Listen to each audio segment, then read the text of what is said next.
যাতে হাত দিয়ে দাঁড়িপাল্লায় সিল দিব না কোনটাতে সিল দিব এটা কিন্তু আল্লাহ রেকর্ড করে রাখছে এবং ওই ভিডিওটা এইসব রাজাকান্নির বউরা এরা আবার কি অবস্থায় চলে আসতে দেখেন।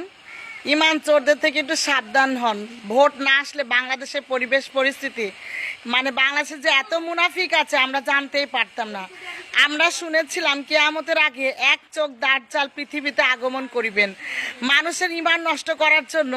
কি তাহলে সেই জামাতি আগমন করলো বাংলাদেশের দাঁড়চাল রূপে?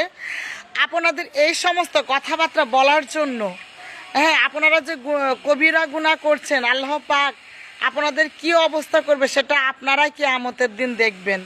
যে আপনারা যেভাবে মানুষকে গ্রামের সহজ সরল মানুষদের ভুল ভ্রান্তি সামান্য একটা ভোটের জন্য প্রতিনিয়ত একটার পর একটা কবিরা গুনাহ করে যাচ্ছেন। হ্যাঁ, তো এই যে আপনি যাদের বোঝাচ্ছেন ওনারা না, আপনাদের আল্লাহ ওই কিয়ামতের দিন আয়নার মতো দেখিয়ে দেবে যে আপনি সামান্য একটা ভোট একটা ক্ষমতা একটা পাওয়ারের জন্য গ্রামের সাধারণ সহজ সরল মানুষদের ধর্ম থেকে বিভ্রান্ত করতেছেন। ধর্মীয় ব্যক্তিকে আপনি পথভ্রষ্ট করতেছেন, খারাপের দিকে নিয়ে যাচ্ছেন। আপনাদের মানে এই নির্বাচনটা না আসলে মানুষ জামাত সম্পর্কে জানতোই না। এরা ধর্মটাকে হাতিয়ার হিসাবে কিভাবে প্রয়োগ করে দিনের পর দিন এদেশের মানুষকে হ্যারেস করে গেছে, বিভিন্নভাবে ফতোয়া দিয়ে গেছে, ধর্ম ব্যবসা করে গেছে। তাহলে চিন্তা করা যায় এই মহিলার কথাবার্তায় কি বোঝা যায় যে আপনি ভোট না দিলে কিয়ামতের দিন আল্লাহ মানে ভিডিও আকারে একেবারে প্রকাশ্যে দেখাবে। তা আপনি যে মিথ্যা কথা বলছেন বোরকার ভিতরে মুখোশ পরে, হ্যাঁ আপনি তো হচ্ছে রাজাকান্নির বউ, রাজাকান্নি আপনি।